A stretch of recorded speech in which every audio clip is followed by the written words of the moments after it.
Ever heard of a hero whose story starts not with his first words or his first steps, but before he even took his first breath? Well, today we're diving into the absolutely incredible legend of King Parīkṣit, a ruler whose entire life was guided by a memory he had from inside the womb. And that right there is the central mystery that drove him. I mean, from the moment he was born, his eyes were just scanning every face, looking for someone specific. But who could it be? And how on earth could a newborn possibly remember a face he'd seen before he could even, see? So, to get to the bottom of this impossible quest, we have to rewind the clock to a moment of absolute crisis that happened before he was even born. And look, this wasn't just any threat. We're talking about an apocalyptic weapon, the Brahmāstra, being unleashed. Its divine energy was literally incinerating everything in its path.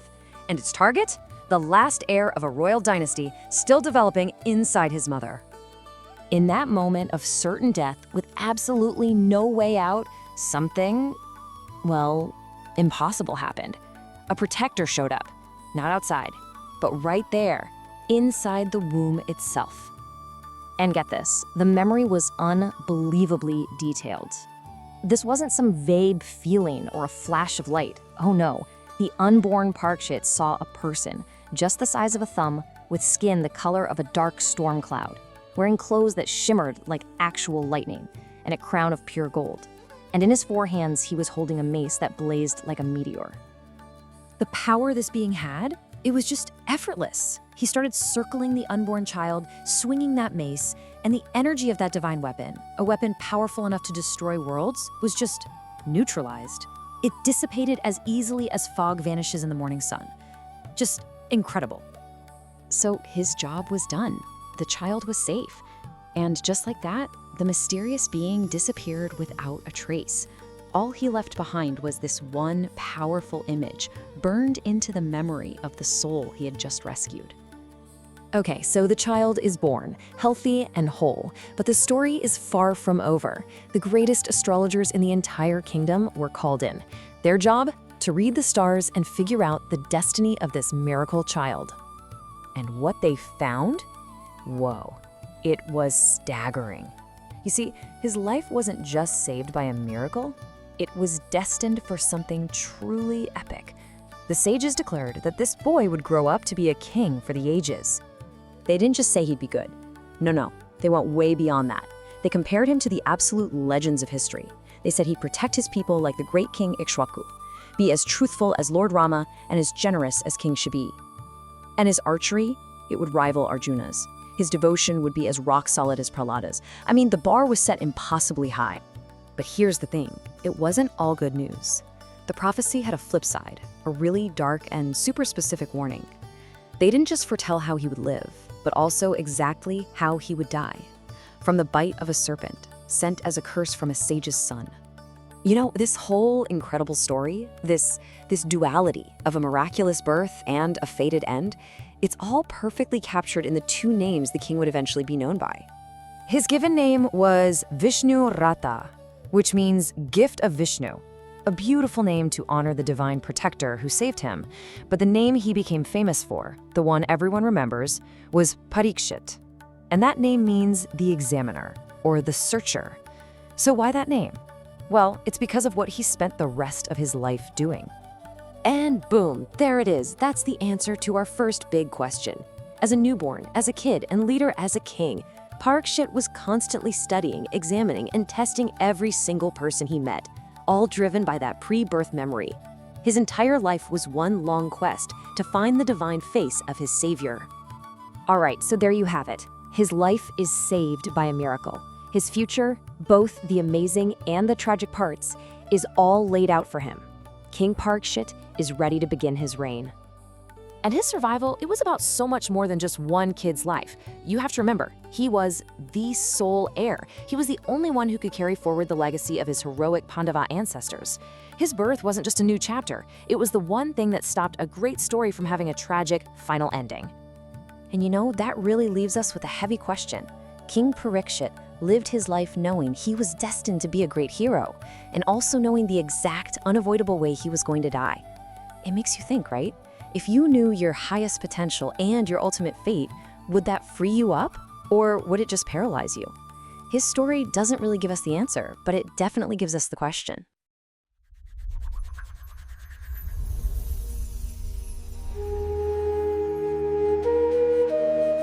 Welcome, deep divers. Today we are jumping into, well, one of the most incredible life stories you'll find anywhere.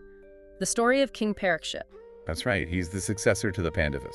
And his life isn't just a story, it's more like a destiny blueprint. It was all mapped out. Completely, from the moment of his conception, really, all the way to his death. And a death that wasn't, a tragedy. It was a trigger. A trigger for his own liberation. So our mission today is to unpack what happens right after the Great War. We're focusing on this one single life, this one newborn, because his story really captures everything. Divine protection on one hand, and the human destiny of a king on the other. And our source material, it just throws you right into the drama. It really does. It starts with this inquiry into the great intellect, Parīkṣit, right? Yes, because his embryo was supposed to have been completely incinerated by Aśvatthāma's weapon, the Brahmāstra. A terrifying weapon. And yet, he lived. He was revived by the Lord. So you have to wonder, after all that chaos, how did life even go on? Well, under King Yudhiṣṭhira, it went on with an almost extreme righteousness. The text says he ruled like a father. But here's the part that's so critical. He had everything, right? Fame, power over the whole land. Everything. But he was, and this is the key, completely detached. Nisva sarvakamevya. Free from desire for all of it. So his focus was just on serving Krishna? Exactly. The material success was huge, but his mental attachment was basically zero. And even with that level of righteousness in the kingdom, destiny still had one more deadly curveball to throw. It did, and this is the miracle inside the womb. Tell us about that. What did he see? As a fetus, Parīkṣit saw the raw power of that weapon, this burning, destructive energy, a tejas, just closing in on him. So an absolute existential threat. The final moment. And then? His protector arrives. Wait, okay, the description of this protector is so specific, it's almost cinematic. It is. Try to picture this. A figure, but only the size of a thumb. Aṅgirā. Just thumb-sized. That's it. Yeah. And pure Amalam, wearing this glittering gold crown. Clothes like lightning. He's dark complexioned with 4 long arms, and his eyes are described as blood red. This was Vishnu, right there, intervening directly. And his method of protection.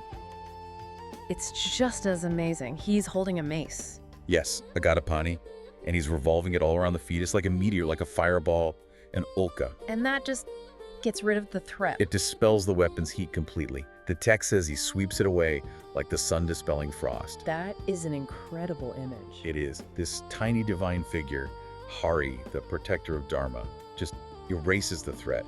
And then, just as suddenly as he appeared, He's gone. he just vanishes. And the 10-month-old fetus is left there, watching. A life saved by this intensely personal, divine intervention. So after surviving, total obliteration, he's finally born. Yes, and the text is very clear that this happens under the best possible circumstances. Favorable planets, all the good qualities aligned, to ensure the Pandu lineage would continue. King Yudhiṣṭhira must have been ecstatic. Oh, completely overjoyed. He organizes these massive birthrights, the Jataka. He gets the greatest Brahmins like Damya and Kripa. And the donations, the gifts were huge, right? Huge. We're talking gold, cows, land, villages, elephants, enough to basically shift the economy. It was all about purifying this new era. And then the Brahmins give him 2 names. This is fascinating. They seem to capture his past and his future perfectly. Let's start with the first one, Vishnurata. Vishnurata literally means given by Vishnu. Okay, so that's a direct nod to the miracle. It's a complete acknowledgement of it. He was granted by the Lord to save a lineage that destiny, had tried to wipe out. So that name carries the prophecy that he'll be a great devotee, a great Bhagavata. But that's not the name he became famous by. No. He was known as Parīkṣit. And that speaks more to his psychology. Entirely. It means the examiner. The examiner. Why was he examining everyone? Because the text says he would constantly test people, Parīkṣita. He was trying to find that unique, thumb-sized person he saw in the womb. So his whole life. His whole existence, even as a powerful king, was fundamentally a search. A search for the divine rescuer he couldn't see anymore, but knew was real. That adds such compelling layer to his character as a ruler. And it leads us right to the next big piece of his destiny, the prophecies about what kind of king he would become. Right. Yudhiṣṭhira asked the Brahmins, will he be a good king? Will he follow the path of the great royal sages? And their answer is basically an impossible checklist for perfection. It really is. It's a blueprint. They don't just say, oh, he'll be a good king. They compare him to the greatest figures in history. Let's break that down. What was the standard for his governance and his generosity? For governance, they said he'd be like the very first rulers, Ikshvaku and Manu, so just and compassionate. For generosity, he'd be like Shibi. The king who sacrificed his own flesh to save a dove. That's the one. An impossible standard. And in terms of strength, he'd be equal to the two Arjunas. Unconquerable. What about his inner character? Because that's what really defines a leader. Well, they predicted this perfect balance. He'd be valiant like a lion, but tolerant like the earth itself. A warrior and a nurturer. Exactly. Impartial like his grandfather, but merciful like Shiva.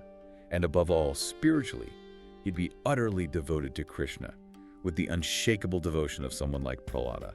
That sounds less like a prophecy and more like immense pressure to put on a child. Did anyone really think one person could be all of those things? Well, you have to remember the context.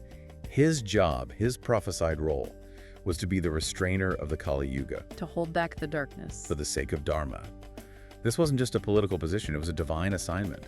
It required mythical virtue just to maintain balance in a world that was, starting to decline.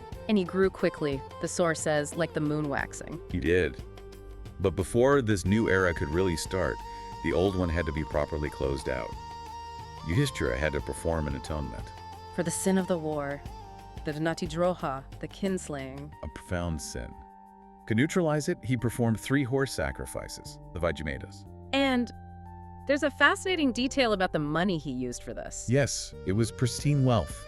Money his brothers brought from the north. It specifically wasn't from taxes or fines on his own people. The purification had to be funded by pure means. So that ritual really signals the end of that world, and then Krishna leaves. He does. After helping with the sacrifices, he departs for Dvaravati. And his departure is the moment Parīkṣit really steps into power, into an era where that direct, visible link to the divine is gone. And this transition, it sets the stage for the final and most important prophecy of all. The one about his death. The Brahmins didn't just predict his great reign, they predicted the exact way he would die. Exactly. They said he would die from Takshaka, the Serpent King. Brought on by the curse of a Brahmin's son. Yes. But here is the great paradox we started with. The death isn't the end. It's the launch. The launch of his real spiritual journey. It's the catalyst. The source frames it perfectly. As soon as he hears he's going to die, he becomes completely detached Mukta Sangha. He gives up his kingdom. Everything. And he seeks knowledge of the self from Vyāsa's son, Shuka, on the banks of the Ganga. And there he attains fearless liberation. So the curse wasn't a punishment. No, it was the mechanism. It was his spiritual graduation. When you connect all the dots, his life was this perfectly charted course, saved by Vishnu in the womb. Destined to be this ideal searching king. And then transitioned by a preordained death into a spiritual seeker who is ultimately liberated by knowledge. It's really remarkable. The source maps out his whole life, from that first moment of divine protection to his final destination. His kingship was almost like a righteous detour.